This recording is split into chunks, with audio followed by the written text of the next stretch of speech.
Hello, everyone. I'm Tom Cochran, the CEO and Executive Director of the one and only United States Conference Mayors here in Washington, D.C. We want to welcome you to day 2 of our virtual summit on reimagining public safety. 2 of our sessions today will focus on the federal-city partnership to reduce gun violence. Our organization, the United States Conference of Mayors, for over almost 90 years, during the Great Depression, on the very premise it was founded that there must be a federal-city partnership if we are to address the critical issues of our nation and our cities. It was true then, and it's true even more so today. We've been advocating for the needs of cities since then, and we continue to do so today. And we're so proud, and I know I can speak for our president, who will come on later, and all of the other mayors, for this great partner that we have now in Washington with President Biden and his administration. And we're so pleased to have Julia Rodriguez helping us with this meeting and helping us with many other issues of the day. And very much appreciate the fact that 2 key officials, the Assistant to the President of Domestic Policy, Ambassador Susan Rice, and also our longtime friend of the Conference of Mayors, Associate Attorney General Vanita Gupta, will also be joining us. It's my pleasure to now introduce you to the President of the United States Conference of Mayors. This was his vision for this dynamic meeting, and we're so pleased that we have him to guide us through and preside over our today's session. Mayor Fischer. Thank you, Tom, and welcome back, everybody. We had a great day yesterday. On day 1, we dove into the root causes of gun violence and gun homicides that, unfortunately, we're seeing throughout most of America's cities today. And then we spoke about what were the whole of government approaches to reducing gun violence. And last, we went through an update on the United States Conference of Mayors Working Group report on police reform and racial justice. So all that material can be seen at usmayors.org if you didn't get a chance to hook up with us on yesterday. So we got a lot of great conversations today. Creating safer cities means we're creating a safer country, and that's something that every American has a stake in and also has the ability, and I believe the responsibility as a citizen, a joyful responsibility to help us create. And of course, to create meaningful action, it takes individual and collective action. And it also takes the authority and the resources that only the federal government can provide in the form of both legislation and funding. So our first session focuses on legislation to reduce and prevent gun violence. And to explore this topic, we now have a video of a conversation between a member of our conference, the great mayor of Albany, New York, Kathy Sheehan, and Georgia Congresswoman Lucy Mcbath, who serves as vice chair of the Gun Violence Prevention Task Force. This is about a 15-minute video, and then we'll come back for discussion.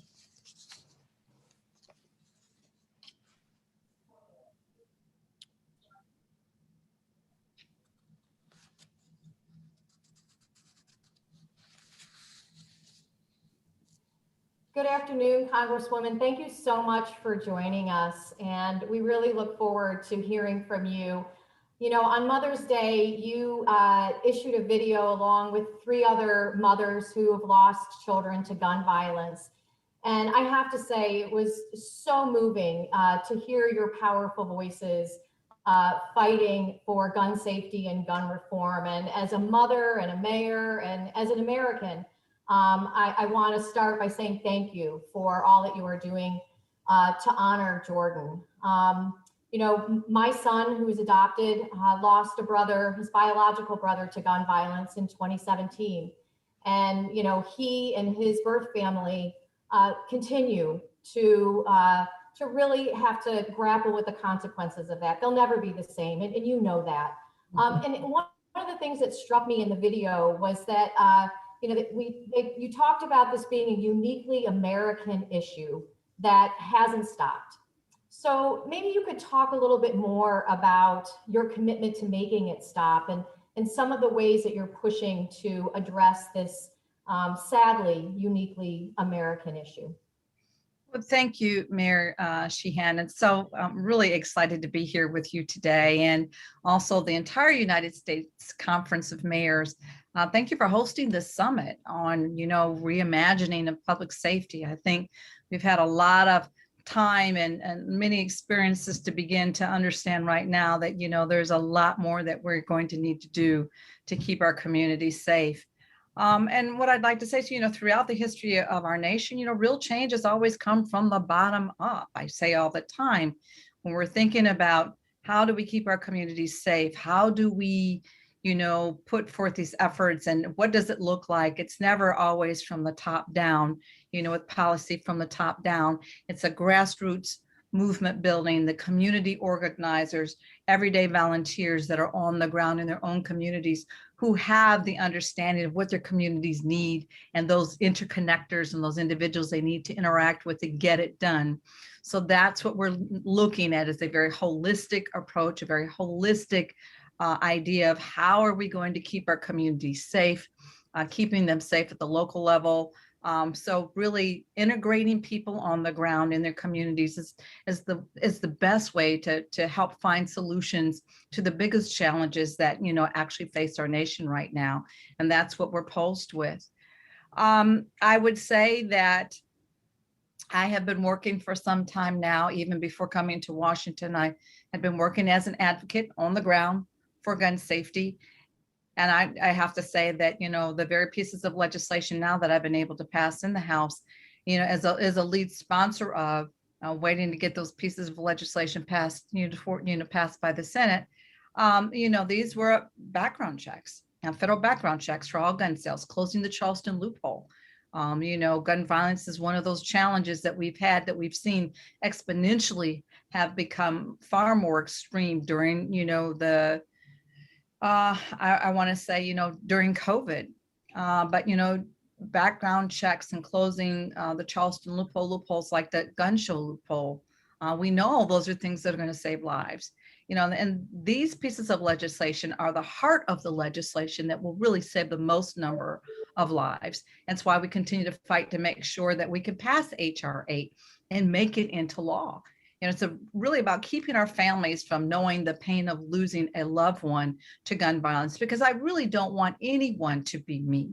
I don't want any family to suffer the way that I have. So it's truly what we're talking about is just common sense solutions. Criminals, or those who shouldn't have access to guns, they're far too easily able to skirt around our background check system by visiting a gun show, or contacting a stranger online to buy an assault rifle in a parking lot, or even straw purchases between, family members or people within families, and there's no background check. So this is just absolutely unacceptable.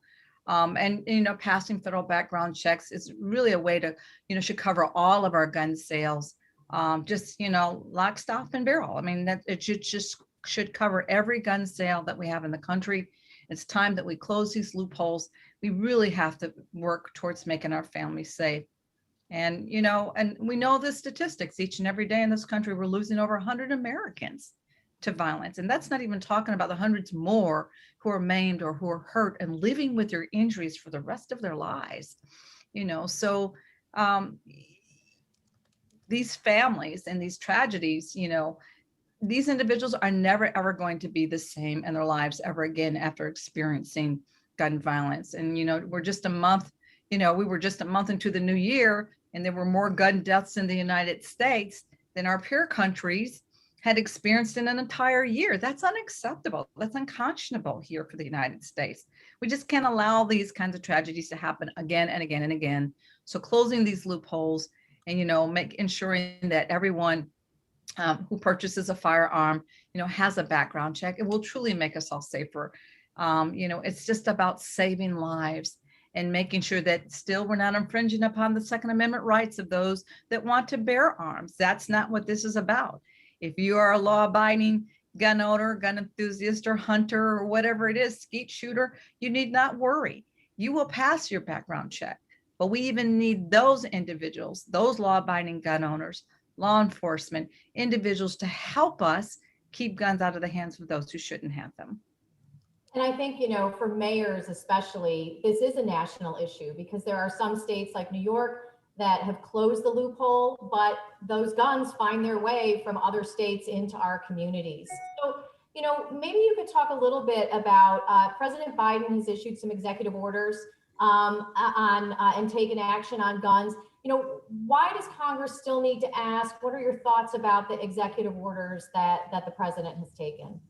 Well, thank you for that question. I was so proud to join the president in the Rose Garden as he announced the legislation that's really going to help save so many lives from gun violence. I was also with both the vice president and also then President Barack Obama when they put forth the executive actions and orders the last time for gun safety. But the thing about it now is that I'm really happy that instead of just being the advocate, now I'm helping to be able to usher in those policies that we know are truly going to make a difference. As legislators, citizens and members of our community, we've got to continue to do all that we can to build on this announcement, including helping victims and survivors. It's just absolutely critical that we do that. I was very grateful to be with him because this is the very legislation that I myself had put forth and was passed in the 116th Congress, which was, one of the pieces that he talked about was the Extremist Protection Order. And so I have, again, reintroduced that again in the 117th Congress, and we will be, voting that again for the Extremist Protection Order. But it's our duty just really to serve the citizens that we're sent here to represent. I mean, that is our duty. That is the oath that I took. And passing that legislation will really help keep our families safe. And I don't think there's anything that could be more important than that. But also in the last few months, I've been leading the charge, and a number of us have been leading the charge for our bills like H.R. 8, universal background checks, and 1446, which is closing the Charleston loophole. And of course, everyone knows that, 1446 was instituted after the Emmanuel shooting in Charleston. But, I'm really excited because the White House is just really taking steps and really has taken a very hard line on gun safety in the country. And I have to really say I'm so proud of this administration because I know that President Biden is giving my colleagues the ability to do this on our own, without forcing anyone or, putting down the hammer. He's giving us the ability to find consensus. He's giving us the ability to work together to create the solutions, namely the Senate working with the House. But, it's still up to us. It's up to the legislators. The president has done what he said he was going to do. And he's given the charge to us, legislators and executives at the federal level, state and local levels, to really do something to make sure that we're keeping people safe and, to enact the permanent changes that we need. Executive order is only as good as the president is in office. And so that's only for 4 years. And I'm excited that, with the red flag laws that the Department of Justice has instituted now and trying to create that platform by which states will be able to, put forth their own red flag laws if they want to. But this should be permanent legislation, federal legislation that protects everyone all across the country. We've come a really long way, but we still have so much more to do to stop the epidemic of gun violence. And we just have to continue to make sure that this is a priority. And American families, I believe right now, are really depending on us to make this a priority for them. Could you talk a little bit more about the red flag issue? Because I know, again, I'm in New York. We have a red flag law. There are 19 states and the District of Columbia.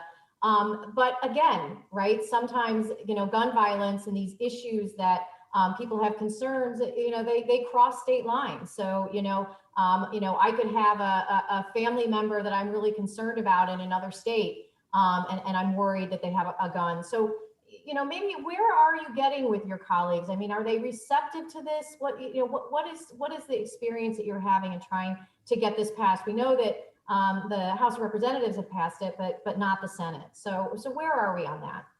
Well, we still have a couple of our colleagues that they're taking pause with the legislation, and basically what the red flag laws say pretty much is that, if you have a loved one or someone in your family or that you care for that is exhibiting signs of being in crisis, whether that behavioral, mental crisis, or any of those things, then, along with the family member, law enforcement has the ability to intervene and actually go to petition the court for an order to temporarily prevent someone from who's in crisis from having access to guns, either buying them or purchasing them.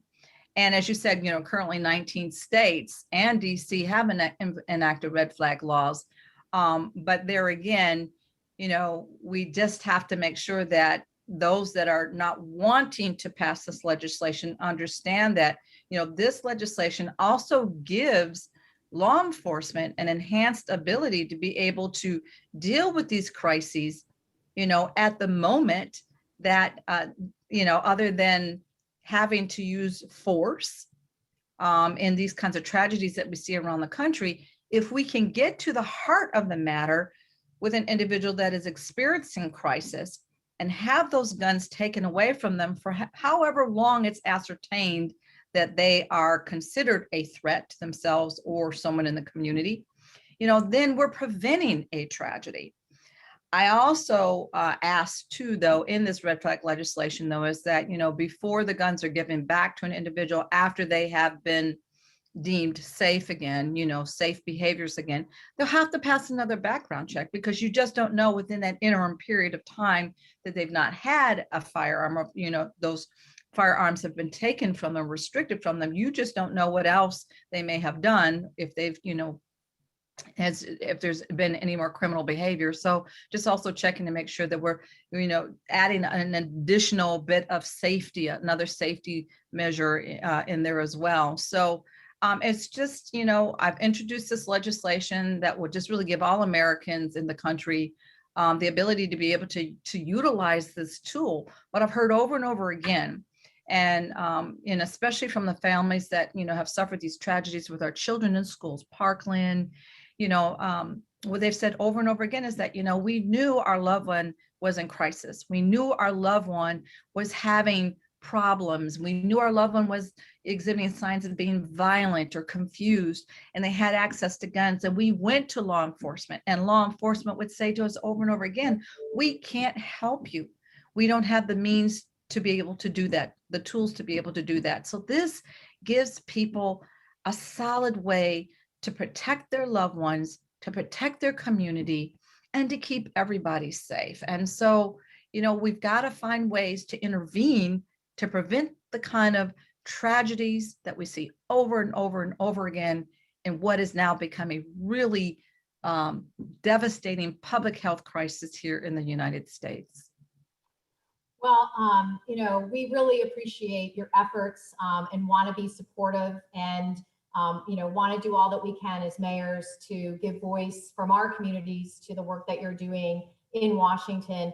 And, I think, I'd like to, in the about a minute that we have left, also, though, about what you're doing to support those community-based interventions, right? We know that hurt people. So it's not just about restricting guns, but about making sure that we have the supports in place to prevent violence from happening, to prevent somebody from picking up a gun in the first place. So maybe you could leave us with some words of wisdom on that front, as well as to the work that you're doing. Well, thank you. I mean, I'm doing a lot of work as well on city gun violence also. What we've heard over and over again is that, a lot of violence starts within the folds of the community. And so making sure that we're, and President Biden has done this, and we support wholeheartedly his efforts in this regard, but intervention programs, community intervention programs, they're community-based violence intervention programs. It's a far more holistic approach to really stemming the tide of gun violence. The president has shown so much support through his action by including this in the American Rescue Plan, this kind of funding. And in his, American Jobs Plan, he's modifying existing grants and also increasing federal government, in the federal government, the annual budget. So, he's doing the work, and we're supporting him and coming up with really, really sound and strong ways for robust funding for these programs. as a way to address gun violence holistically within the communities, because who better understands what they need than those individuals in the communities that have really been doing this work for a long time. Community-based intervention programs without, funding, without resources, without manpower. So this way, all of the funding and all of the help is not just coming from the top, as we talked about a little bit earlier. It's a more holistic approach, a more organic approach where everyone has the ability to take part in creating safer communities. Well, thank you so much for your strength, for your courage, and for all that you're doing. Really appreciate your being here with us and all that you're doing for our families and working to keep us safe. Thank you. Well, thank you so much. Take care. Thanks to Mayor Kathy Sheehan of Albany and Congresswoman Mcbath. I mean, I so admire people like the Congresswoman who've taken tragedy that is just unfathomable and channeling that into helping the country. So great job to you both.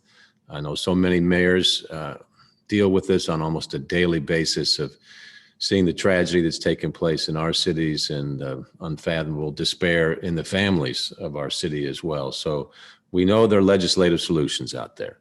So the question is there the will? And can we rally the will of the American people to force legislation both at the state level and at the federal level that will make our cities a safer and safer place? So I'll leave you with that challenge that we won't solve today, but we've got to stay working on that. Next here on our session, we're going to focus on federal funding. The federal government is providing cities with access now to historic levels of funding that we can use to prevent gun violence. And this is critical because while legislation can help, we obviously also need resources to reduce the number of illegal guns, for example, that are circulating in our streets and are contributing to violent crime, oftentimes the same weapon. So let's talk about how cities can tap into federal funding and find the most effective ways to address gun violence. So this is going to be a good workshop for us with great take-home value. We've got a great panel to guide us, and it's led by Rob Wilcox. Rob is the Federal Legal Director of Everytown for Gun Safety. Rob, the floor is yours. Thank you so much, Mayor Fischer. Thank you to the U.S. Conference of Mayors for having this session and inviting this great panel to come and share their practical experience and to answer the questions from the crowd. This is a practical working session, so I think each speaker hopes to share about 5 minutes from their experience and then to really take your questions. So please, during this session, when you're hearing speakers present, drop your questions in the chat and I'll make sure to moderate at the end. I want to make kind of 3 quick points to frame it up before I hand it off. The first is something that I think we all know, which is we saw a significant spike in gun violence in our cities during 2020. I think many folks, when we thought about the pandemic, didn't realize that there was a public health crisis that was buried within it. And as we win the fight against COVID-19, the threat of gun violence will remain and persist. And that is why these opportunities, these federal funding opportunities, are so important to put in place now so that we can do all that we can to reverse that trend. The second point is we really have seen tremendous leadership from this administration. And they've taken a data-driven, evidence-informed, comprehensive approach from, as the Congresswoman said, looking at the background checks legislation that can be a foundation for our efforts. And to Mayor Fischer's points, I'm very optimistic about the conversations happening in the Senate and would encourage everyone to continue their advocacy efforts to push for that change. We've seen an administration that has taken action to provide resources and manpower to shut down gun trafficking channels, from shining a light on how guns get into our communities to nominating an experienced, decorated law enforcement professional, David Chipman, to lead the Bureau of Alcohol, Tobacco, and Firearms. And finally, they have taken a broad and comprehensive approach to unlocking federal funding, which we're going to talk about today. They haven't just looked at getting funding and making funding accessible immediately through the American Rescue Plan and critical guidance that was associated with that, to unlocking the 26 grant programs specifically that can fund this work, to thinking about fiscal year 22 and asking for additional funding for that fiscal year. And finally, to put in place a comprehensive, significant source of funding that will be reliable and consistent, $5 billion over 8 years, that the president proposed to be part of the American Jobs Plan. We know that you need all of this funding to be able to support the community violence intervention work that is a critical component to any set of solutions. So let me introduce our speakers. They'll each speak for about 5 minutes and they'll hand it off to the next speaker. I'm going to introduce them in reverse order and then hand it off to the next speaker. First, going last will be Mayor Anthony Ginther. He's serving his second term as the 43rd mayor of the city of Columbus. He previously served on the city council, and under his leadership, the city of Columbus was named America's Opportunity City. He has real practical experience at using this federal funding to support violence intervention programs. Before Mayor Ginther will be Anthony Smith, Executive Director of Cities United, which is a national network of mayors, community and youth leaders who are all committed to reducing the epidemic of homicides and shootings among Black men and boys aged 14 to 24. There's an ambitious but attainable goal of reducing that homicide by 50% by 2025. And Anthony is a true expert in the funding opportunities and how cities can deploy them. Before Anthony will be Cornelia Sigworth, who currently serves as the acting deputy director with the U.S. Department of Justice, Bureau of Justice Assistance.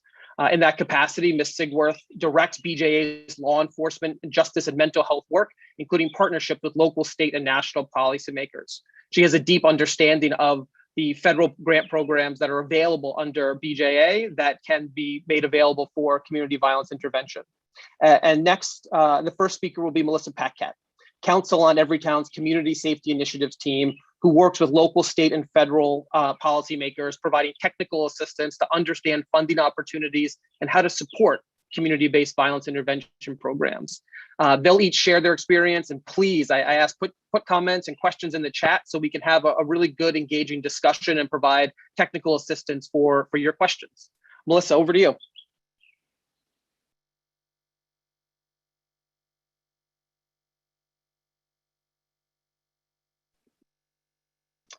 I think you might be on mute, Melissa. I'm not hearing you.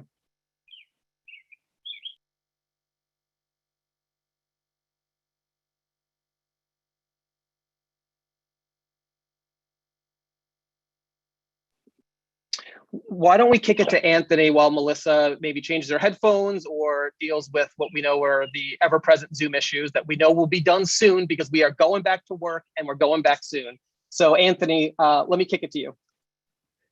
Thank you for that, Rob, and I appreciate that. And we do live in a Zoom world. I don't know if we're going all the way back, so we will be doing these Zooms for a while, and I appreciate that. As Rob said, are you ready, Melissa? I think so. Can you hear me now? Yeah, we can. I'll let you go, and then I'll come back. Go ahead. Oh, well, I appreciate it, Anthony. Yep. And I apologize for the technical inconvenience. As you can maybe not imagine, it's the first time I've had a Zoom technical difficulty this whole pandemic, which I was proud of. But thank you, Rob, for that intro. I'm honored to be here along with these panelists. As Rob mentioned, and as this audience is keenly aware, there is a historic level of federal funding available right now that can be used to prevent and reduce gun violence in cities. I'm going to focus specifically today on community-based initiatives that can be funded through these federal funding streams. I'm going to give a broad overview of the American Rescue Plan funds and how they can be used to address city gun violence.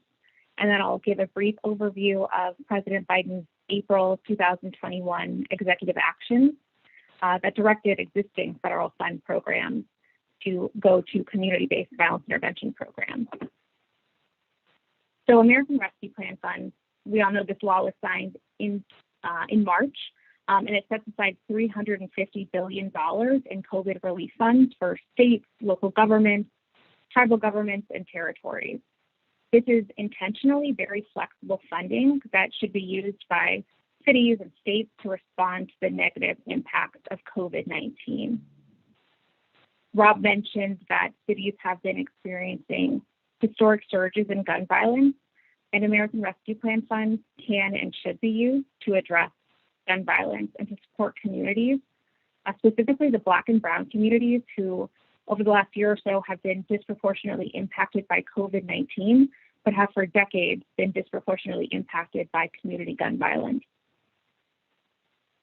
The use of American Rescue Plan funds to address gun violence and to fund community-based initiatives is explicitly authorized in the Department of Treasury guidance that was released a little over a week ago.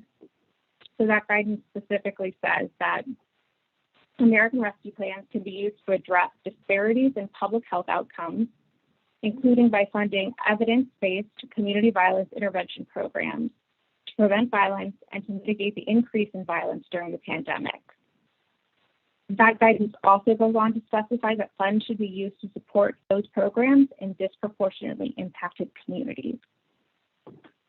So this funding is scheduled to go out in 2 batches. The first batch is going out soon if you haven't already received it, and the second batch will go out next year. These American Rescue Plan funds are for a 3-year duration, so they have to be used by the end of 2024.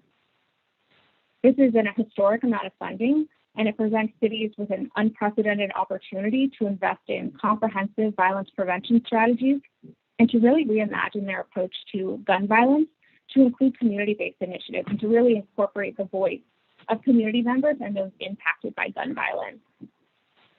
We know that some cities have already proposed using those funds to invest in community-based approaches to counter gun violence. Mayor Elker of New Haven, Connecticut, proposed investing $6.3 million in summer youth engagement programs, street outreach, trauma-informed services, city beautification to address anticipated spikes in summer gun violence. Mayor Keisha Lance Bottoms of Atlanta announced that a portion of that city's American Rescue Plan funds would be used to support the city's cure violence program. Mayor Dan Horrigan of Akron, Ohio, has announced that his city will use significant American Rescue Plan resources to combat gun violence. So I know everyone is developing their plans as to how to use the American Rescue Plan funds, but those are some good examples of cities who already have dedicated the funds. And we really encourage you to think through how American Rescue Plan funds can be used to combat gun violence and support communities. I'm going to turn quickly to federal grant programs. Rob mentioned at the top that last month there was an executive action unlocking 26 existing grant programs across 5 federal agencies to fund community-based violence intervention initiatives. This executive action came after a long period of advocacy by Black and Brown gun violence prevention experts, including Anthony Smith from Cities United, who's on the panel today. And it's a real triumph because it represents over $10 billion in available funding.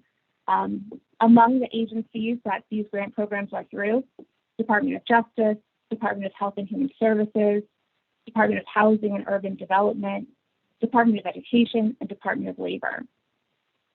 So those are agencies that represent a wealth of opportunity to really put together a comprehensive gun violence prevention plan. So I'm not going to go through every grant program, but I'll highlight some of the violence intervention models that those different grant programs within those agencies can be used to fund.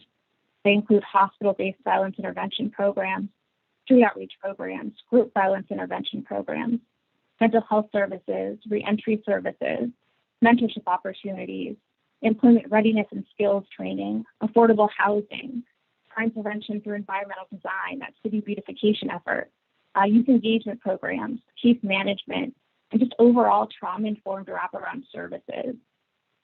An important point that I need to make before I close and move to the next speaker is that for these 26 grant programs, they're existing programs, which means that the grant administrators have become accustomed to using them in a certain way. And so there's going to need to be some kind of advocacy, some education from all of us to make sure that they know that this funding can be used to support community violence intervention efforts. So I encourage you as mayors to work in coalition with community-based partners, school districts, law enforcement, United States Attorney's offices, anyone who is an eligible stakeholder who can apply for this grant fund, work in coalition with them to advocate funding to be used for community-based violence intervention programs and to develop a comprehensive, more equitable, and community-based gun violence response. So thank you for listening. Thank you for my technical difficulty, the patience you had with that. And I'm going to hand it off to Cornelia Sigworth, Supervisory Program Manager at the Bureau of Justice Assistance. Thank you very much. And thank you, Director Cochran and President Fischer for inviting me to speak with you today. My name is Cornelia Sigworth, and I'm the Acting Deputy Director for the Bureau of Justice Assistance. And for those of you that don't know, BJA is part of DOJ's grant-making organizations and is committed to creating safe, just, and engaged communities. Community violence intervention strategies, like the ones we've heard about, are a priority of the Biden administration. And these are efforts that we've already sort of discussed what they look like. So I'll just talk about the grant program opportunities that are available now or that are opening in the coming days that could assist you in supporting your community violence interventions. As Melissa mentioned, we have revised some of our grant programs to specifically include community violence interventions. And so I'd just like to talk a little bit about those and then some other programs that you might also find interesting. First is our Project Safe Neighborhoods program. This program is coordinated closely with the U.S. attorneys and is designed to make neighborhoods safer through a sustained reduction in violent crime. Next, our Smart Policing program will support about $8 million in innovative police programs, which partner law enforcement with a researcher to implement local interventions with a priority given to testing and implementing community violence initiatives. You may be familiar with our Byrne Criminal Justice Innovations program. It's a longstanding program. It uses a strategic approach to crime reduction that leverages community knowledge and expertise by focusing enforcement efforts on neighborhoods where crime is concentrated. And this program requires partnership with community organizations.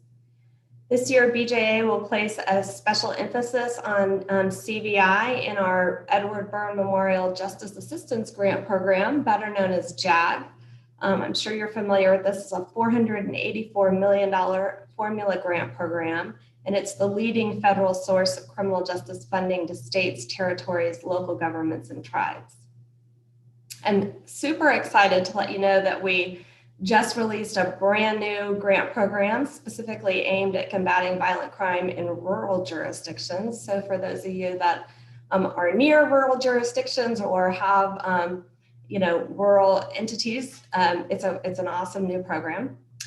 And our Crime Gun Intelligence Center grant program, which you may or may not be familiar with, is currently open. And in that program, we partner with ATF. And this helps police departments and communities focus on getting illegal firearms off the street through the application of gunshot detection systems, NIBIN, and forensic technology to generate immediate leads. And in addition to these specific programs, which are aimed at combating violent crime, there are a few other new programs of note this year.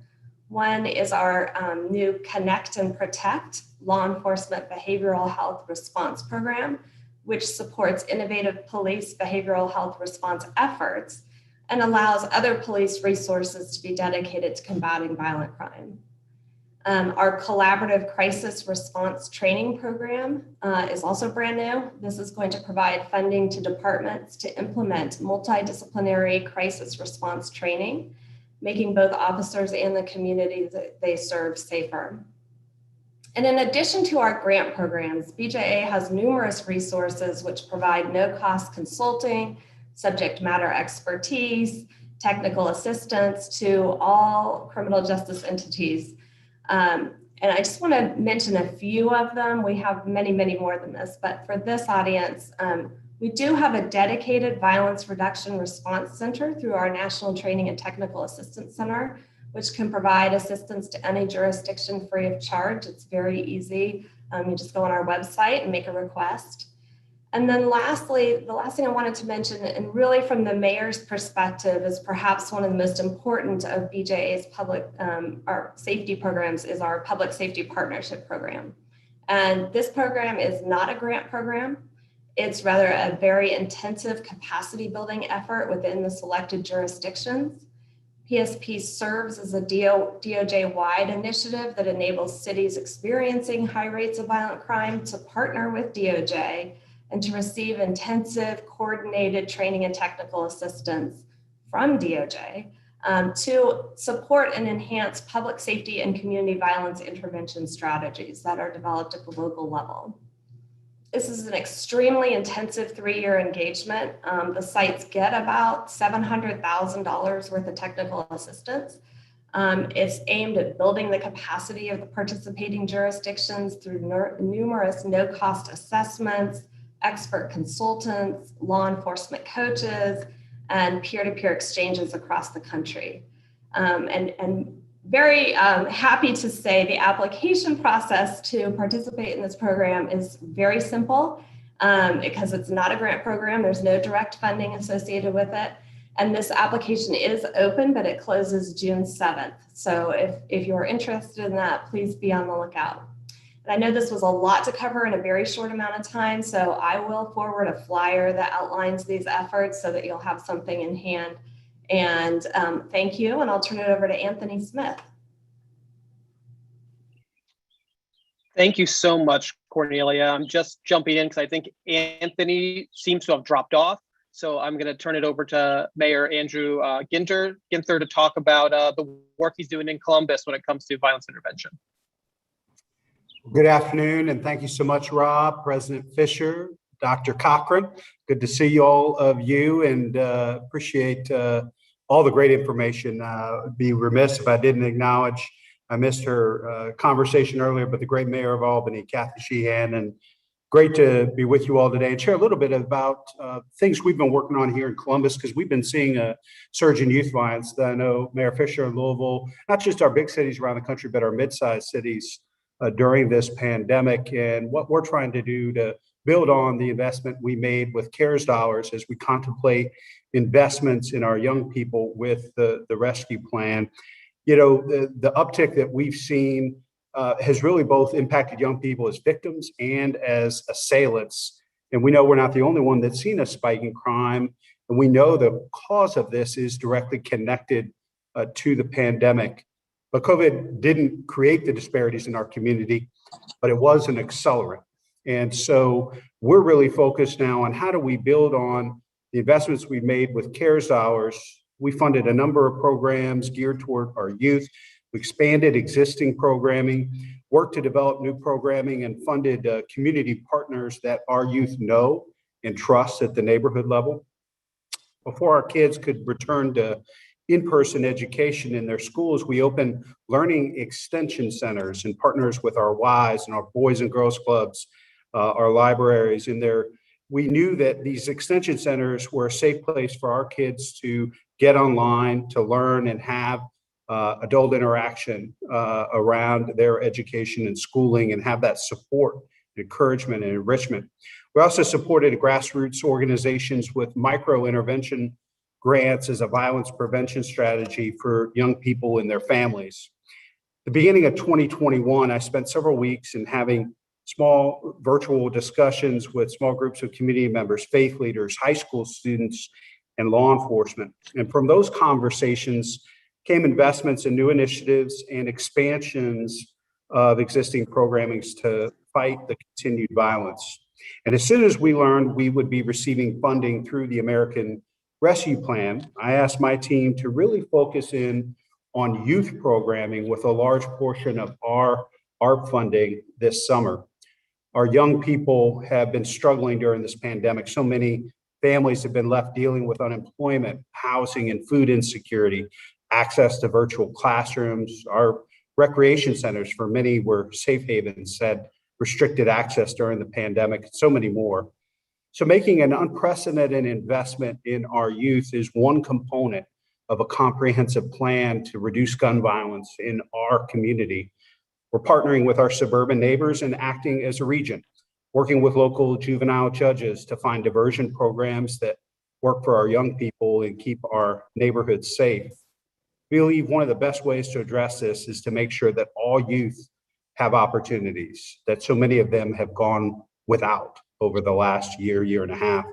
We're working to develop a comprehensive approach to engage our youth and provide summer opportunities for every kid in Columbus that's interested. So our Recreation and Parks Department is offering a full slate of summer programming, from sports camps to performing arts camps to robotic camps, to serve a total of over 15,500 young people. They will also hire over 230 young people in paid summer positions. In addition, 10 of our community centers will offer late night basketball, and all of our recreation centers will be home to a meal program this summer. We're also piloting a couple of new things here this summer, a program to hire over 400 young people for targeted neighborhood litter cleanups over the summer and fall.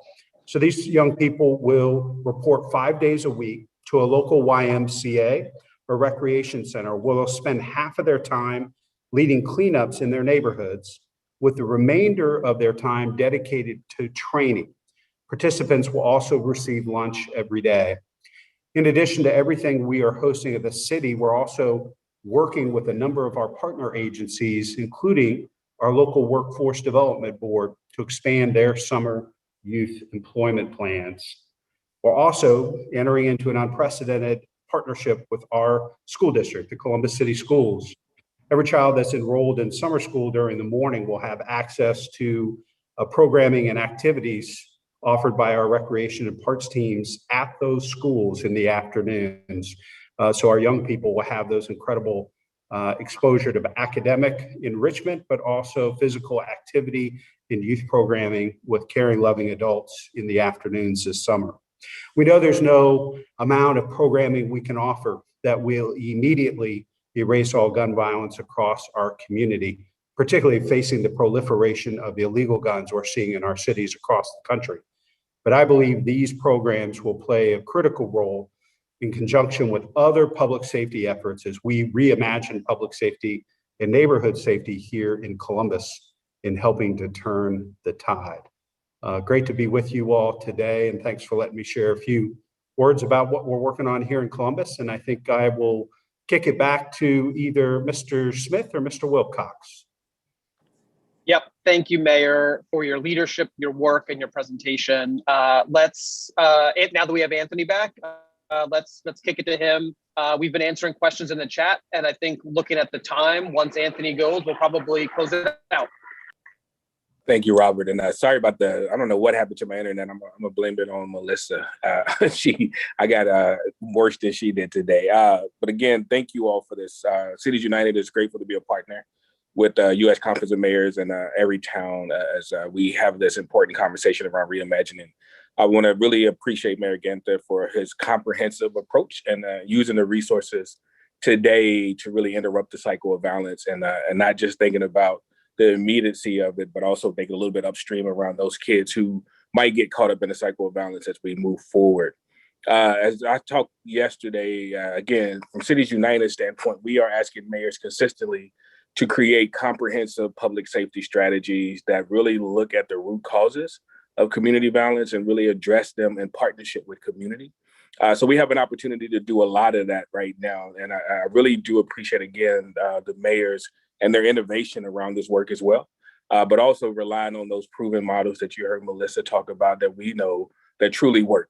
There's some community-based intervention strategies that have worked, that are data-proven, data-driven, to really keep folks safe and create peace. When Cities United and the other Fund Peace folks went to talk to Ambassador Rice and her team around really saying to the president, we really appreciate you setting this $900 million aside and pushing that for 8 years. But that's not going to be enough to really address this issue that we're talking about. And we were able to move them from $900 million to $5 billion over 8 years, which is a huge investment. And as you also heard about the other investments that are being made now, we have an opportunity to move different as cities and as a country.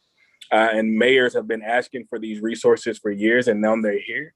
What we do with them over the next 3 years are going to be very important of building out that infrastructure. So at Cities United, we're asking mayors and we're pushing mayors to really think about three things. One, creating and supporting those community-based intervention strategies to interrupt the cycle of violence that we're all dealing with today. As you also heard from other speakers, this is not a new issue. This is a decades old issue. And then we have resources to really invest clearly in those who we know are doing the work across this country. Also, we have, and as Mayor Fischer and other mayors have done, created offices that help coordinate this work. You have a time to invest in really building out an infrastructure inside of city government that not only works with city government agencies, but partner with community to really build out a long-term infrastructure Pay attention to the Office for Safe and Healthy Neighborhoods that Mayor Fischer has, the Office for Neighborhood Safety out of DC, Office of Violence Prevention out of Minneapolis. There's all of these offices that are opening up that focus on this work every day. Not only thinking about how do we put just the resources and community violence interruption strategies, but how do we bring the whole of city government to this issue and really move forward. But then also we've got to start thinking about how we dismantle the system of inequity. We know that the cycle of violence is created through institutional racism and that it's connected to all of that. And we've got to think about how we invest our dollars to really start creating a more equitable and just community and cities. And this is resources to really help us do that. Again, thinking about the American Rescue Plan dollars as a long-term investment, not just a one-time this year, but it's a 3-year investment in building out peace in your communities. We're asking mayors to take a 7 to 10% from those dollars that they're getting and put it directly into this community-based intervention strategies, right? So going big and really making sure that we're putting enough dollars in here to go over the next 3 years, but also saying, look at your city budgets as you're making your city budgets and where else can you make investments? Because this is a real issue that we're dealing with and we've got to put the time and energy in if we truly want to see something different. So we are at an unprecedented time. Resources are coming from the federal government to really support the work that we all know that work. So it's up to mayors and their teams to really make those investments and work with their communities to make sure that they're putting the right investments into the work that we know can save lives. So again, work with community, support those who you know need capacity building in your communities to do this work, build out the infrastructure inside of your city government to really sustain this work long-term, and then also come at it from a racial equity and justice lens and thinking about how we dismantle the systems that continue to create these cycles of violence in our neighborhoods and in our cities. And again, just thankful to be a part of this conversation. Grateful that we're moving in a direction where we can save lives and hoping that we can get to a place where we're funding peace consistently over the years to come. Thank you so much, Anthony. And thank you to all of the panelists. There's deep expertise both in how to apply this funding, how to access this funding, and how to help you as you think about navigating this new world of federal opportunities. So please don't hesitate to reach out to the folks on this call. We're here to share our experience and our advice. Thank you so much for everyone in attendance, for all of your work. There'll be a short break now, and then the summit will reconvene at 2 p.m. So unless President Fischer has anything else, I will adjourn the session. Okay. Yeah, just say thanks, Rob. Thanks to everybody that's been on the session here, from Melissa to Cornelia to Mayor Ginther, of course, Anthony Smith, and just want to emphasize our appreciation again for Cities United and every town being partners and convening and putting on this summit. So thank you all very much, and we'll see you at 2 o'clock. This session then is Learning from the Summer of 2020, Building Capacity in Cities for Peaceful Protests. See you at 2.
Hey, Laura.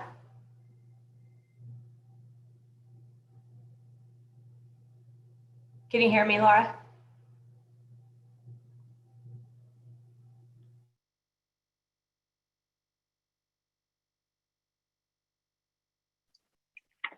Cornelia, I can hear you, but I think everyone else can hear us. It's not a private session. Oh, okay. I just was wondering if there was a different link to just watch the. You can just stay on this. It's fine. I'll send you the different one though. But we are live on YouTube, so I'll email it to you. Okay. All right.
Hello.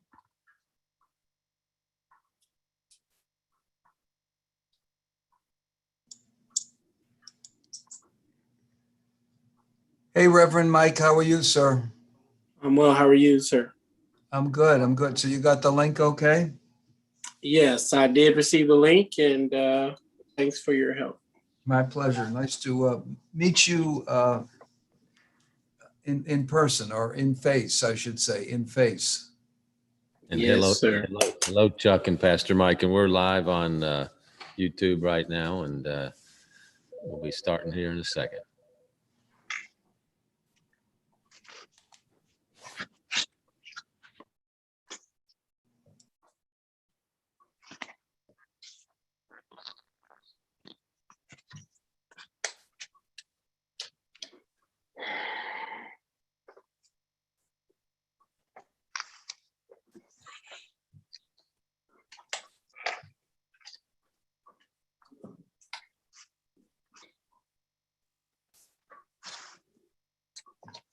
Pastor Mike Mcbride.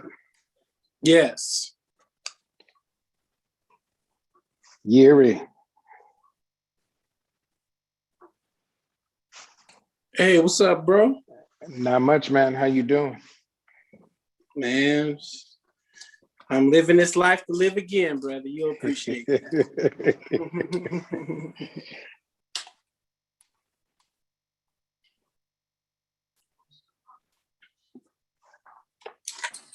Mayor Fischer. Hey, Todd, good to see you. How are you? Fine. Good. Yeah, we're live right now. And here we go. We're going to go ahead and get started, folks. So thanks, everybody, for tuning in here after a short break. This session is about learning from the summer of 2020. building capacity in cities for peaceful protest. And I feel quite certain in saying that the summer of 2020 was a time that none of us will ever forget. We thought we were already sufficiently challenged with COVID-19, and we were. But then we saw and or heard of too many tragic incidents happening in the cities of America, especially following the killings of Breonna Taylor, the murder of George Floyd, just calls for racial justice, protests emerging in more than 2,000 cities and towns around America, some small, some involving thousands and thousands of people. And while the overwhelming majority of protests were peaceful, there were some violent incidents. And in many cases, mayors and police chief and police officers and activists found themselves in the difficult situation of balancing the need to respect the First Amendment rights to free speech and assembly with the need to preserve public safety. It was a dynamic and challenging time. There were difficult and painful choices and moments that we had to face. And in this next conversation, we're going to examine those choices, those moments, and talk about what we've learned. Our cities and city governments have to be prepared for large protests and demonstrations of one kind or another. We must embrace them. They are part of the founding of our country, America's history, and the character of the United States. So the question then becomes, how can we better train and prepare ourselves and our cities to ensure these protests, when they do happen, are peaceful, that hopefully they're co-produced by all of the actors for peaceful outcomes while still making the point of protest. I'm honored to join the panel for this important discussion to share memories from Louisville in 2020. And I'm also honored to turn things over now to our moderator, Chuck Wexler. Chuck is a great ally of the conference and executive director of the Police Executive Research Forum, also known as PERF. They are source for many of us for best practices in research.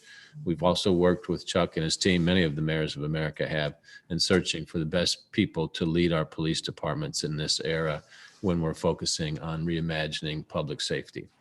And to all of our speakers today, thank you for joining us. And now I'll turn it over to Chuck Wexler. Chuck?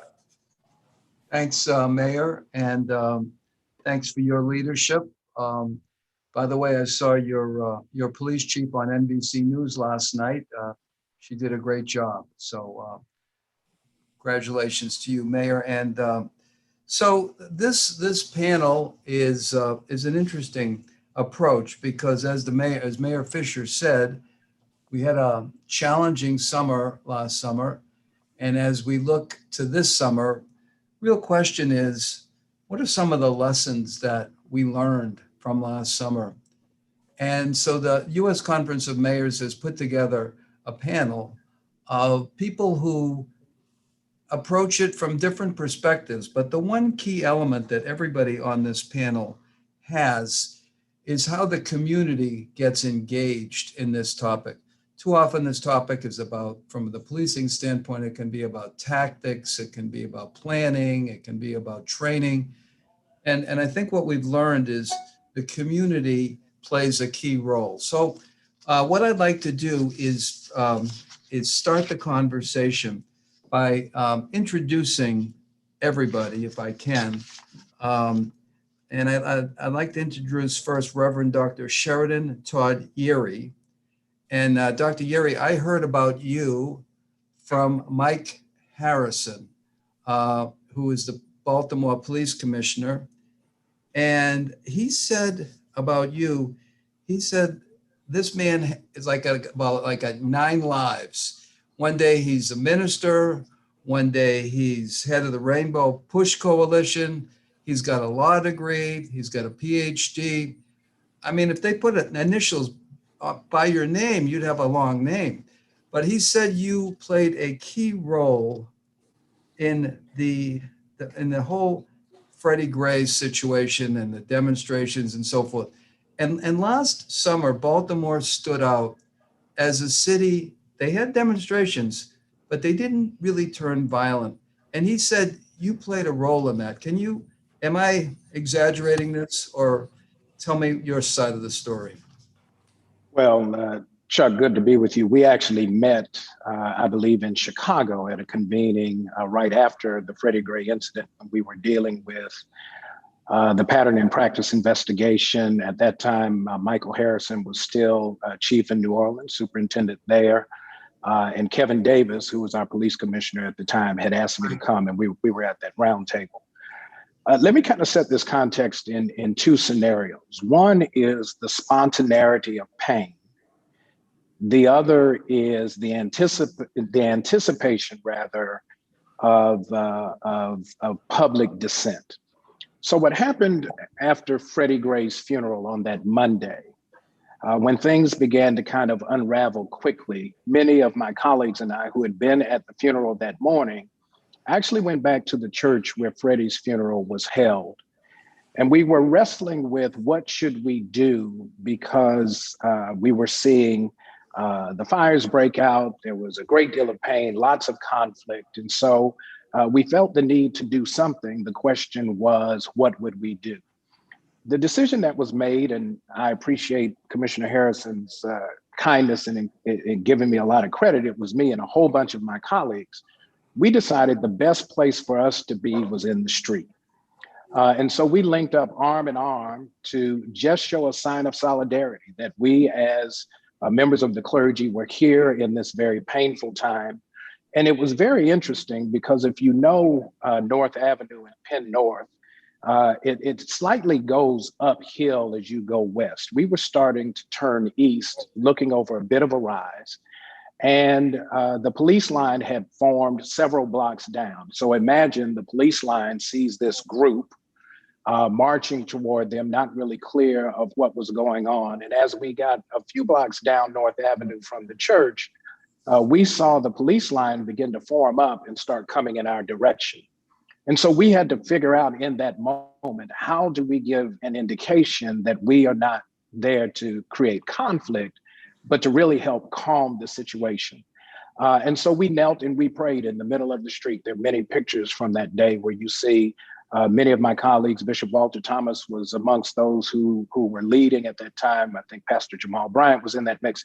So we were there to try to respond in the moment. There were a number of young men who have had encounters with the police that just wanted to be heard after we were able to help calm things down and allow actually the fire department to get to some of the fires that had been started to begin to kind of address that safety issue. We went back to have a conversation with those who were experiencing and living out kind of the response to the pain. And so we had so one part of the day we have Freddie Gray's funeral. That same night, we're now having a listening session with mostly young men who had experienced some difficult encounters with police, trying to better understand what is our role in this frame. And so that was responding to the spontaneity of the moment. Last year, because we had been 4 or 5 years since Freddie Gray's death, the responses to George Floyd's killing, we knew that there was going to be public engagement, and there should be public engagement. There has to be an opportunity and even an expectation that a moral society has an obligation, not just a right, but an obligation to express the pain. And so Commissioner Harrison reached out to many of the clergy that he had met on his way in, asked us to come down and meet with the command staff, talk about what we thought the concerns were, hear from them, what were some of the things they were seeing. And then we had some identifying credentials that would allow us to move freely in the crowd to help make sure that you didn't have what we were seeing at the time, outside agitators trying to create chaos and then leave town and leave the people to have to clean up the mess. And so we stayed really just kind of in the crowd, connected to Commissioner Harrison's command staff. We went back and forth freely. A couple of issues we actually de-escalated, where we had one young man from outside of Baltimore City actually try to throw, I think he may have thrown some high caliber fireworks. It created a great deal of disruption. We actually had to pull him out from the community turning on him to get him to safety. And so I think part of it is that the community hasn't, it can't be the community is an afterthought. We're here all day, every day. We don't do shift work. And so we've got to work with this framework. And I think it helps to have a police commissioner that understands that the police department can't do it all, nor should they. And they have to rely on folks who have presence and credibility to be able to help them perform their duties. You know, one of the things you just mentioned, and I've heard Commissioner Harrison mention the same thing, is he actually gave you identification. In other words, you were wearing this identification. So you actually had a role. Did anyone object to that? Did people want that identification? Did people say, oh, you're selling out, you're with the police? I mean, that's a key role, identifying yourself. It's one thing to say, hey, I want to help. It's another thing, you kind of put yourself in the middle, didn't you? Well, I'm in the middle even without ID. You know, I was there when we didn't have ID in the meetings with Attorney General Loretta Lynch when she came after Freddie Gray's death. I mean, those are the roles that we play. The ID was to really make us visible to the police. I didn't need to be visible to the community. I know them, I'm of them. So I was just kind of working. So it wasn't to get my people to know who I was. It was to get police officers, many of them who don't. That's a great point. You want the police to know who you are. You want the police to know, because really what the police wants to happen here, right, is to the community to step up so they don't have to step in, right? Isn't that what the win-win in this situation is? I think I would just frame it a little bit differently. I think what the issue is to allow the community to lead and then the police department to support.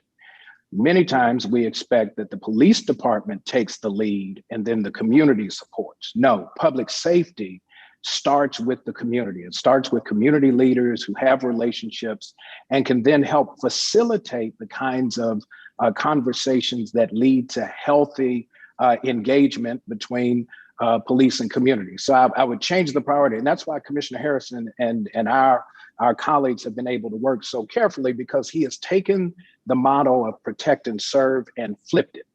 He said, we serve first. We're a service organization first. Then we deal with the protection role. And I think it changes the dynamic. Let me ask you one question, then I'm going to move on to Reverend Mike here. A lot of times in cities, what happened last summer is that you'd have, you know, people peacefully protesting. Then sometime after around 10 or 11 o'clock at night, the whole nature of the demonstration would change. People would have Molotov cocktails, they'd have fireworks, they'd have rocks and bottles and so forth. A lot of times people would say, no, those aren't people from the community. Those are outside people. Did you find yourself in a role where you had to somehow deal with that contingent? Oh, absolutely. There's a news clip video. Many of my friends called me one night after that engagement and said, I saw you on the news. What were you doing out there? And I think part of that issue was someone had thrown something toward the police line from behind me, and I immediately turned around and tried to identify where it was, because what we didn't need is agitation of the police line to then force an engagement that could lead to some injury. Now, part of that is many years ago, I was in the National Guard. So part of my training helped me to kind of understand what to kind of look for and what not to do, but also to make sure that we did not allow folks to exploit the community's right to be heard in that moment in ways that would not serve the community well. All right, that's terrific. All right, Reverend Michael Mcbride, you are director of the Live Free campaign, which is a national campaign led by faith leaders to end mass criminalization, people of color. You are the lead pastor in the Way Christian Center in West Berkeley, California. So do you all, you're from Oakland, right? If I'm not mistaken, you said you're from Oakland, correct? Born in San Francisco, go Niners and Warriors, live in Oakland, and pastor in Berkeley. So I'm a Bay Area kid. And we know in Oakland, the community loves the police, right? Everybody loves the police in Oakland, right? Is that correct? Well, the people in the hills love the police because they believe that the role of the police is to maintain social order by keeping Black folks out of their neighborhood. But folk who are living in the flatlands don't perhaps care for the police because they have a history, an unbroken history of abusing, brutalizing, and framing Black folks for crimes they did not commit. So it depends on who you're talking to. Well, you know, Reverend, I was joking here. You know that. Oh, right? okay. Okay. Well, All right. Okay. Well, hopefully that was a good question. I was out there when with Jerry Brown was mayor, and we helped them find a police chief. So I know Oakland a little bit, not as well as you. But let's face it, you got your hands full in Oakland, California with demonstrations. If it goes wrong, you hear about it for like the next month, right? It cannot go wrong. You're not allowed to have a bad demonstration in Oakland, California. I mean, am I right? I mean, it's just that people are very sensitive to how they're treated, understandably so. What have you learned about how the community plays a role in demonstrations in Oakland? Well, I think, mayors and police chiefs must be willing to grasp the historical trajectory of protests and the role they play in furthering racial justice and civil rights in this country. People believe, it appears to me, that folks just don't have anything else better to do than to come outside at night and protest against the injustices that, again, are centuries long without the kind of swift remediation that is possible and important. And so for us in the city of Oakland and the Bay Area, this is a crucible of how resistance to state violence emerges. But the Black Panther Party for Self-Defense emerged out of an environment of police violence that was systemic, it was ongoing, and it was unabated. And so people understand protest here in the Bay Area to be protected by the Constitution. We believe that it is our right to protest, and many of us, our people, come from the South fleeing racial terror. And so we understand that even when we protested nonviolently, we still were subjected to violence by police officers and others who had the cover of police. And so there's a rich legacy of protest that is grounded in a history. And I find that too often when mayors and law enforcement leaders want to have a conversation about protest, they want to have an ahistorical one, rather than understand that you are inheriting a history. And many police chiefs were a part of the agency that helped create the history that they are leading. And so we must have, I think, honest conversations about the purpose of protest, what creates protest, and then what is the responsibility before protests happen and after protests end to create the conditions where protests are not possible. I mean, you have a city that's been under a monitor for like 18 years. Has that made a difference? Well, I think a confluence of things have made a difference in what has shifted the police response to Oaklanders and folks in the Bay Area. John Burst and Channon suing the Oakland Police Department has put the police department on notice, obviously. Having some more progressive police leaders, particularly of color, Black folk in particular, have helped. The monitor has helped a bit, but I think one should expect that there should be outrage, real outrage, if a monitor has been here for 18 years and the Oakland Police Department cannot fix its internal problems. And so the problem is not with protesters. The problem is with police officers. It's with police chiefs. It's with mayors. It's with folks who are unwilling to radically shift the conditions that make folks come out to protest in the first place. And the power, I often call it the powerless of the powerful. Everybody seems to feel like, oh, we can't do anything. I want to say, yes, you can. Listen to the people, follow their instructions. No justice, no peace. If you want peace, give the people justice. Reverend Mcbride, I want you to visualize this. I've just made you the police chief of Oakland, California. What is it that you're going to do this summer to help deal with the demonstrations? What are your, forgive me, Reverend, your marching orders to your officers, and what are you going to say to the community? You're now Chief Mcbride. Chief Mcbride, you got the job. So the first thing I would do is I would scrub my police department of any officers who have a relationship, both social or personal, with any white supremacist group, any alt-right member, anyone who has that paraphernalia in their locker rooms, on their body. I would make sure those officers are on the desk for the whole summer. I would make it uncomfortable for them to be in my department. Number two, officers that have a history of excessive force, officers that have a history of lethal force, you would not be out manning a protest at all. Number three, I would select individuals for the summer to be on some special duty to interact with the leaders of the protest, not preachers and clergy, because with all due respect to my brother, Pastor Yeri, we're not the ones that you got to worry about. We're not the ones that can control a good chunk of the crowd. There are young people who actually spend time planning the protest. They have lots of great influence with the crowds. You should engage them with respect. You should engage them with a listening ear. And when there are provocateurs, when there are plants, sometimes from the government, sometimes from the police department, sometimes from outside agitators, it is responsibility of the police department to extract those individuals without using collective punishment on the whole group of the crowd. I will do those 3 or 4 things. And then after the protest, I will lead a conversation in my department of how to shrink our budget and put more money into the gun violence prevention that people like Anthony Smith are leading all across the country. Touch your neighbor. You can talk to the mayor. She can appoint me today, although my friend, Chief LaRon Armstrong is the chief now. So I'll just give him my notes. Maybe he'll implement them. Oh, okay. Well, that makes sense. But let me ask you about your role. Do you see your role in a similar way as Dr. Yeri? Do you see a role for yourself and community members during it, before a demonstration and during a demonstration? How would you feel about having an ID, and identifying Oakland residents that are going to help, be sort of intermediaries, mediators? Would that be a role that you would be comfortable with? Or how do you see your role before and during a demonstration? Yeah, I often counsel clergy. It is not our responsibility to be an extension of the police when we're out in protest with our people. It's our responsibility to do all we can to keep folks safe, to minister to folks, to be present. We call it the ministry of presence. Because many of us wear clergy collars, we have found that just our presence in clergy collars shifts the mood of both the police interaction with community members.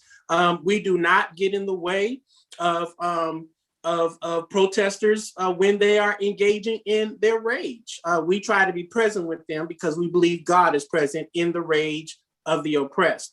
And so we like to be collaborative. But again, our relationships in Oakland with law enforcement leaders, some law enforcement leaders, we build those relationships through our work related to gun violence prevention, through our procedural justice trainings. So we have pre-existing relationships before we show up to the protest. So that does not require us to kind of identify ourselves. But we all realize that once you get out in the protest, the police do not differentiate me from a protester. I've been arrested in a protest. I've been brutalized in a protest with my clergy collar on. I've been called the N-word. I've had guns stuck in my back by police officers, many of whom who did not live in Oakland, I presume. So we realize that our lives are just as vulnerable and precarious in these spaces. It is our job, I believe, to minister to our people, to help make sense of their pain, to provide them some relief, but to always be present, because the Black church in particular has been the historical legacy organization that has literally resisted the forces of state violence since our inception. We want to be present. Last question, Reverend, then I'll move on to Chuck Ramsey. Do you see the place we're in now in the country? Do you see there's an opportunity for some kind of reconciliation? Do you see a way for the police to regain public trust? I know that's a longer conversation, but that's really where policing is coming from. They want the confidence of the community. They recognize they need that. Is this challenging time also potentially an opportunity for reconciliation of some sort? Well, I think our language is important. The scriptures say faith without works is dead. I think if police have the power, and they do, they have the ultimate power of the state at their disposal to use indiscriminately and often without accountability. It is the responsibility and the burden of police chiefs, police departments, to demonstrate their seriousness and their commitment that they use with words, to conduct their business differently. They cannot retain all the power they have and then ask oppressed populations to trust them that they will get it right. Hundreds of years have shown us the police are incapable of getting it right on their own. So my hope is always in the people. The police work for the people. And so if the people, particularly Black and brown folks who are suffering under the kind of consistent onslaught of disproportionate policing, are asking for a radical shift in the way policing happens, it is up to the police departments to rein their Blue Lives Matter contingencies in, to ensure they are not gaslighting the community as if all this is happening in our heads, and to lead in a way that rewards the people's calls for action to be changed. Anything short of that is another kind of form of capitulation, gaslighting that I think a lot of our young folk, and certainly folks like myself, are unwilling to engage in. And so we will continue to do the work to reimagine public safety, whether the police departments and police chiefs come along or not. Thank you, Reverend. Now to Commissioner Charles Ramsey. Commissioner, grew up in Chicago, then left to become the police chief of the Metropolitan Police Department here in Washington, then went on to Philadelphia.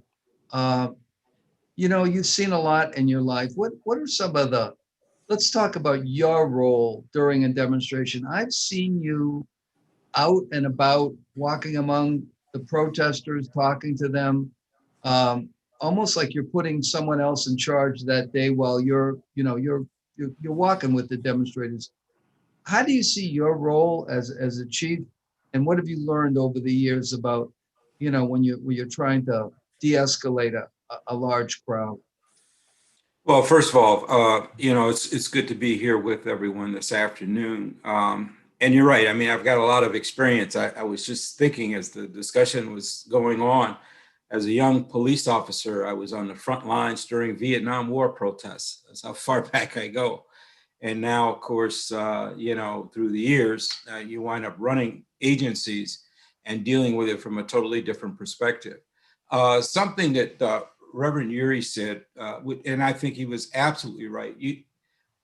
There are many times, as far as the community goes, where you build relationships before you even have an event or an issue take place, because you have to have relationships and know people so that you can, if something does take place, you've developed some level of trust, some level of a relationship, so that when you ask people to assist in any way, it's not the first time they ever heard from you. Just personally, and I found this to be true primarily in DC, because DC has more protests probably than any other city. I get a sense and a feel for the crowd. I get a sense and a feel for my own officers when I'm out in the field. Sitting in a command post for me is just not where I want to be. I have commanders that can do that and move folks around, keep track of who's doing what. I need to be out there. I need to get a sense and a feel for what's taking place. You want to try to meet the organizers of the protest and develop some dialogue. What is it that you want to do? Or you plan to march? And it doesn't matter if people are permitted or not. Listen, if they want to walk, they're going to walk. And so that you can prepare and escort them, block traffic, do things to keep them safe. During Occupy Philadelphia, which, the Occupy movement was in cities across the country. We had for about 3 months or so in Philly. Now, that was an extended period of time. That's really unusual. Usually these things don't last, beyond a week or two or whatever, but this went on for months. We started every single roll call because we were shifting different officers in and out because of the length of time. But I made sure that we started every roll call where the supervisor in charge read the First Amendment of the United States Constitution to all the officers that were there. These folks are not your enemy. They have a constitutional right to protest. And guess what? That's your Constitution too. Now, I'm sensitive to it because had it not been for the protests of the 1960s, I never would have become police chief in DC or Philadelphia. That's just a fact. Probably never would have made sergeant in Chicago, the way that department was run at the time. So I'm sensitive to that. Now, that's not saying, we were talking about First Amendment protests, people that have a right to speak out, people that have an issue. It doesn't matter if you agree or disagree with it. They have a right to do it. And your job is to give them the space to be able to do it. If there's a counter protest, then you have the added responsibility of making sure those counter protesters have some space, but try to avoid clashes between the two groups because that can happen as well. And so your job is to try to make sure that people, I've always looked at it this way. At the end of the protest, if police are not the main story, you've done a good job. The story should be whatever the issue is that people are out there to deal with. It should not be about you as a department. Now, it may be about you because the protest is about you or your department. George Floyd is a good example. Freddie Gray, there are exceptions to that. But what I mean is the actions that you that you take at the time the protest is taking place should not be the main story. Let me ask you something, Fischer.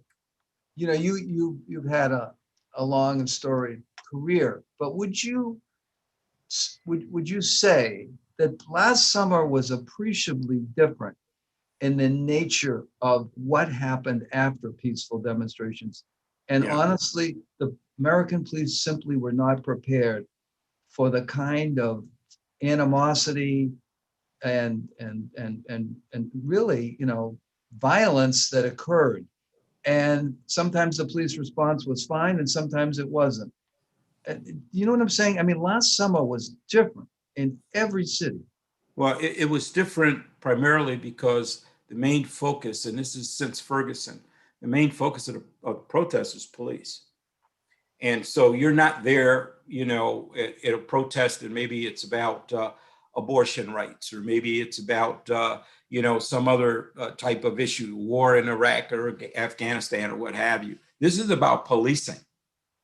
It's about policing. And so even though it may not have happened in your city because it was spread out around, certainly Minneapolis was like ground zero for Floyd, but we certainly had protests everywhere.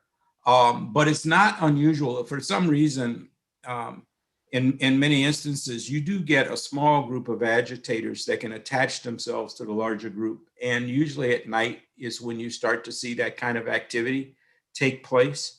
That's where relationships with your community is so important, because community folks know one another and they know when somebody ain't from there, right? And if they start doing stuff, I have actually seen community members step in and say, whoa, we're not doing that.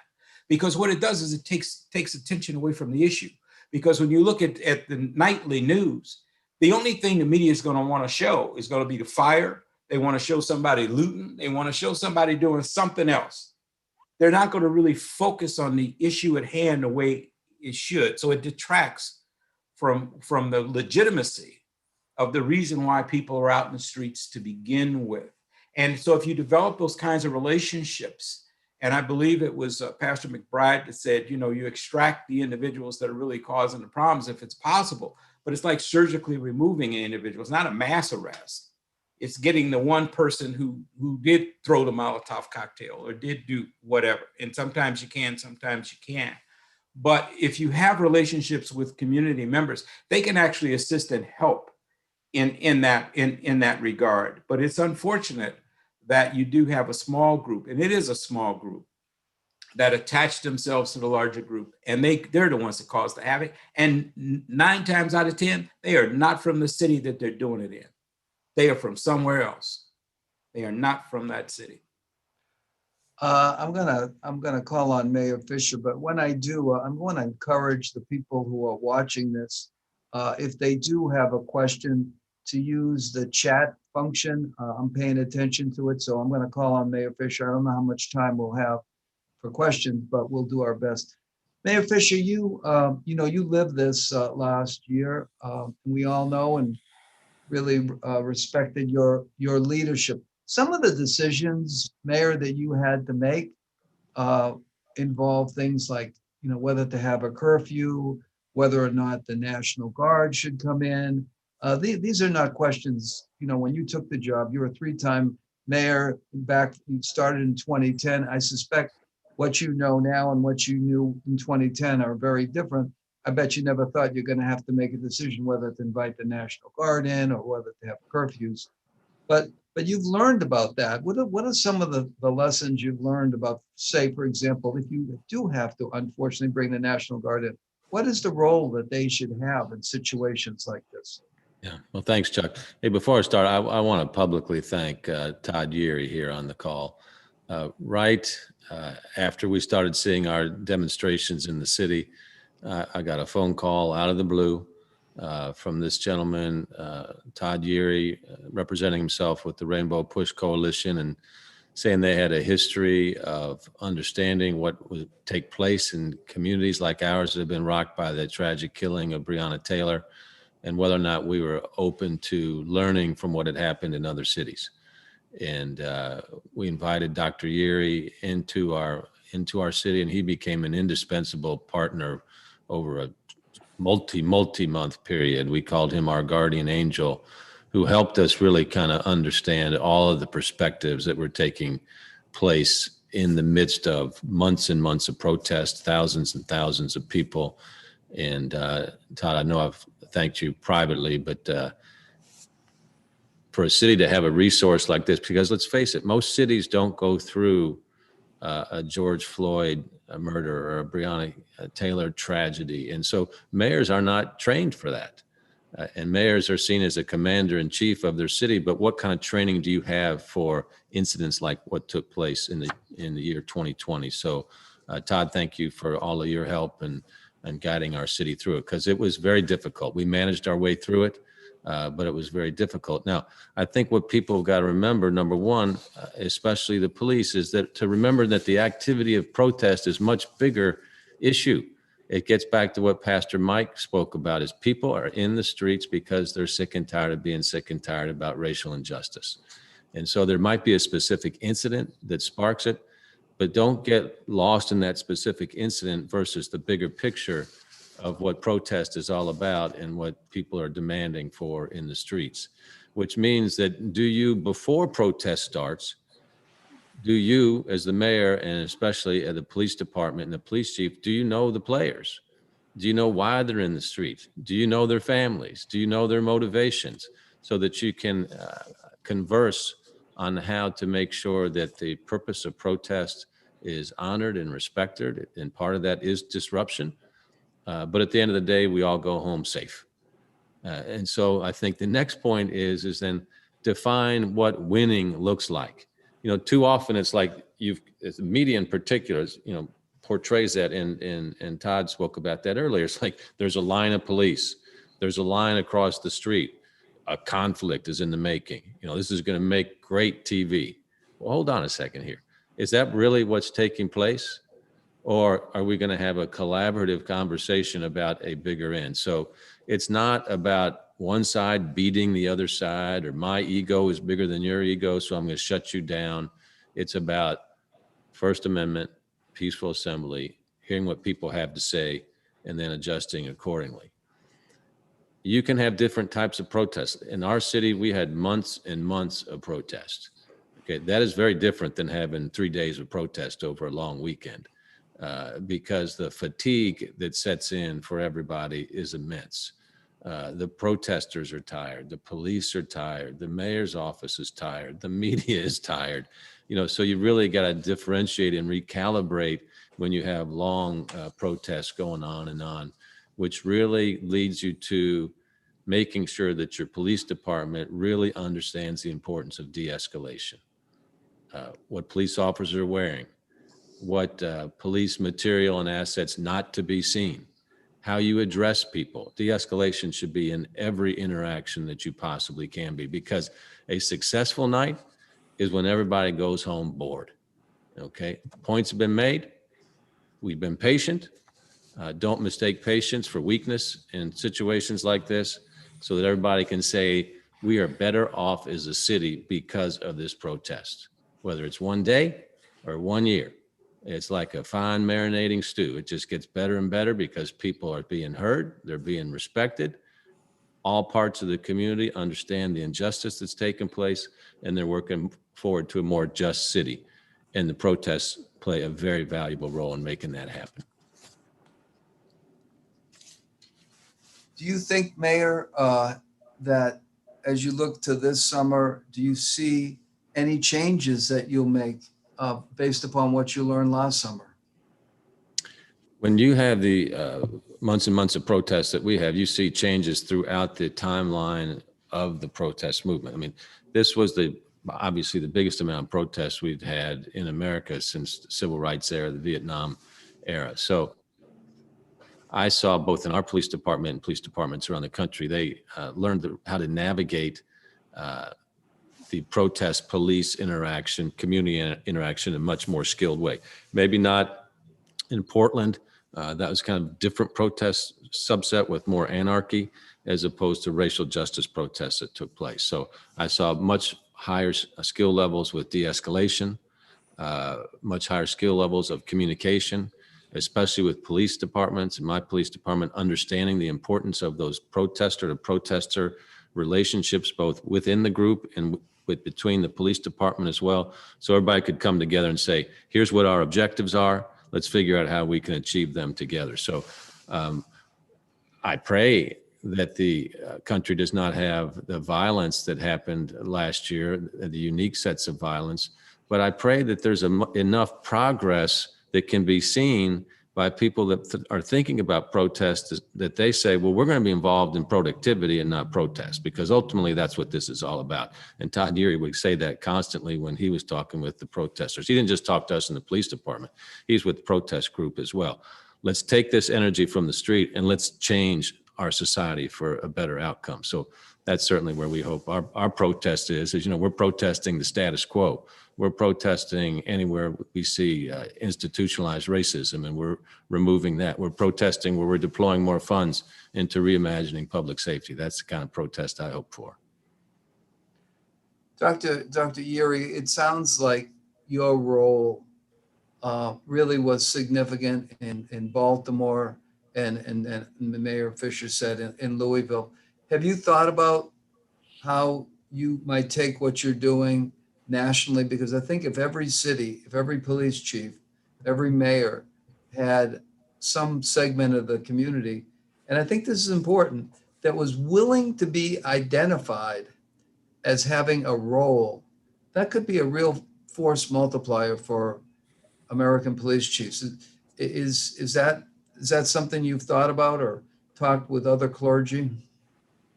One, I appreciate the deference that's been given, but I want us to really kind of reframe this properly. You don't need me to travel nationally. Pastor Mike is a credible faith leader on the ground where he is. We have those in every city across the country. Start with where you are and talk to the people who are already there, and then you don't need me to come visit you. That's one. Two, I think we have to frame this in a more current historical context. This summer, last summer, was not as unusual as we would want to think it is. All you had to do was read the Kerner Commission report, change the reference to Black people in it, and change Negro to African American, and you'll see that the systemic conditions that led to the sense of rage was triggered, for lack of a better term, by a police encounter in the report. And the issue was racism, right? So it's not like we're having to go back and do a new study. The study's already been done. I think the issue is how do we make sure? Chief Ramsey is the principal deputy monitor for the consent decree in Baltimore City. We've gone through this process. I could see what is now getting ready to unfold in Minneapolis and even in Louisville. I could see it coming. Why? Because in the throes of the moment, when the people who have the greatest stake aren't talking to each other and aren't engaging one another, you have a problem. And no outsider. Remember, I can't just fly into somebody else's neighborhood and decide that somehow or other I'm going to be the subject matter expert on their pain. And so I have thought about it. And the way I've thought about it is let's get back to the granular grassroots engagement that happens, because all politics is local. You don't need me to come there. The chiefs need to engage the community leaders right there in their town, right there in their city. And the last thing I'll say is we got to deal with the policy side of it. Baltimore has the 8th largest police department in the country. 8th largest by size of force. We rank somewhere between 26 and 30 in terms of population size. We've got to change the dynamic that we don't need spatial control of certain bodies to stay in certain places is kind of the frame that we can't seem to shake ourselves free from, because the truth of the matter is I'm not sure that folks really necessarily want me to come. I appreciate Mayor Fischer inviting me to have the conversation. What he didn't say is we had some tough talks. And some of what I have to say is not, touchy-feely to make you, feel like you got it all. Sometimes we gonna get real raw. And so I think you would rather have a Mcbride, because he's gonna show you, right there up front, because that's his passion. He's got it. Find a Mcbride in every city, and then you don't need a traveling, roadshow of a Todd Yeary to come in and help you. I think a lot of it starts with having credible conversations where you are.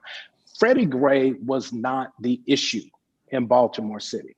Freddie Gray was the straw that broke the camel's back. The pattern and practice investigation showed that when you talk about patterns and practices, you're talking about culture. We've got a culture of dysfunction that denies folks their constitutional rights, and we got to fix it. And we got to fix it with the people on the ground where we are, because I don't have time to keep flying all over the country. I got to work with Chief Ramsey to make sure we get through the consent decree in Baltimore City. Chief Ramsey, are you monitoring Dr. Yeary right now? I don't think he needs any monitoring. Okay. He'll be charging you. Dr. Yeary, you'll be getting a bill. You'll be getting a bill for the Mr. Ramsey services right now. Reverend Mcbride, you'd said something interesting, and I just want to make sure I heard it right and give you a chance to explain it. You said you don't want to get in the way of someone's rage. What do you mean by that? I mean that it is a very dehumanizing expectation when someone's son, uncle, daughter has experienced state violence, to expect people not to be angry. We are not machines. And this is part of the problem, I think, with, frankly, this conversation, and I think the approach. It appears to me that Dr.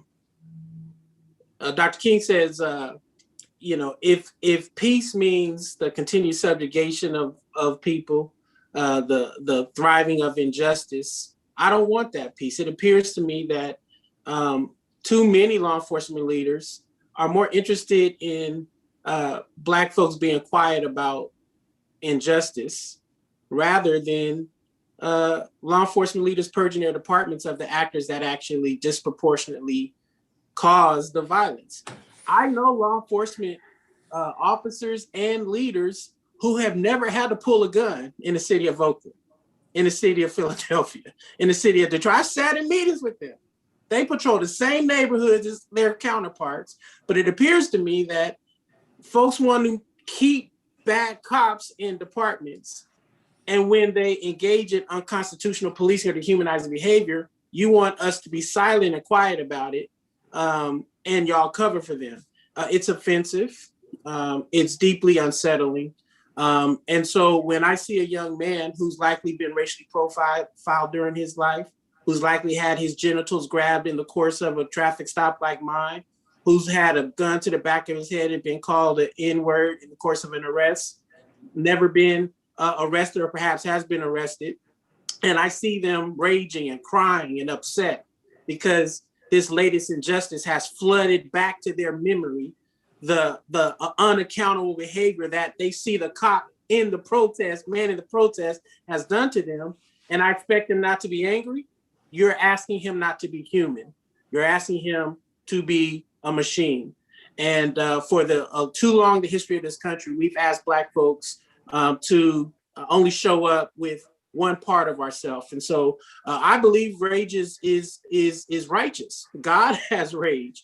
And I believe it's our responsibility to channel people's rage in a constructive manner. Right. But that is the responsibility of the community. The police must do their work to get the folks in their lines, their anger, fear, and pain channeled away from brutalization. That should be I think the lion's share of this conversation, because the protests will subside when the police stop brutalizing our people. Well, you just said something there, which is, I thought that's what you meant, was to channel their rage in a constructive way. I think that makes all the difference. So I think. But I just want you to know, Brother Chuck, that protest is a righteous way to channel their rage. As Chief Ramsey said, if it were not for protests in Chicago, if it were not protests in the South, we would not have the right to vote. We would not have the rise of some black law enforcement we have. We would not even have the first Black president everybody likes to point to. That is a result of protest. It was not because of the beneficence of white folk, right? So we must keep those two things together. This is a false dichotomy that I believe is being made. And I just want to challenge mayors and police chiefs, do not buy into this. It will set you back. Fair enough. Fair enough. I am going to turn this over to Mayor Fischer to wrap up any final comments he wants to make on behalf of the city of Louisville and the U.S. Conference of Mayors. Mayor? Thank you, Chuck, for moderating us. And thank you, Chief Ramsey, Pastor Mike, Dr. Yeary. It's been a great conversation, and one that I hope inspires mayors to challenge any beliefs they have of this being a either or. The sweet spot that mayors are looking for is that we have so much reform taking place in our communities that people are busy working on that reform of racial justice and equitable and compassionate and constitutional policing, and that we're doing it together. That's the spot that we all aim for our cities to be in. And yes, that might bring discomfort to some folks. That's good discomfort. And that's what we need more of, and that we certainly as our country have plenty of injustice to address. That should be a source of tremendous optimism and hope for the jobs that we do and that we're honored to have. So thanks for all of our speakers, and I hope everybody understands better the dynamics at work, both within this conversation, within the protests that we had last year, and that we help to inform future demonstrations and keep them productive, peaceful, and challenging, and never one accepting the status quo. So we're going to take a short break right now and reconvene at 3 o'clock for our final session on the role of federal government in decreasing community violence. Our guest will be Ambassador Susan Rice, who's now Assistant to the President for Domestic Policy. And then we'll also be joined by Associate Attorney General Vanita Gupta. So we'll see you at 3 p.m. Eastern. Thanks again for our tremendous panel.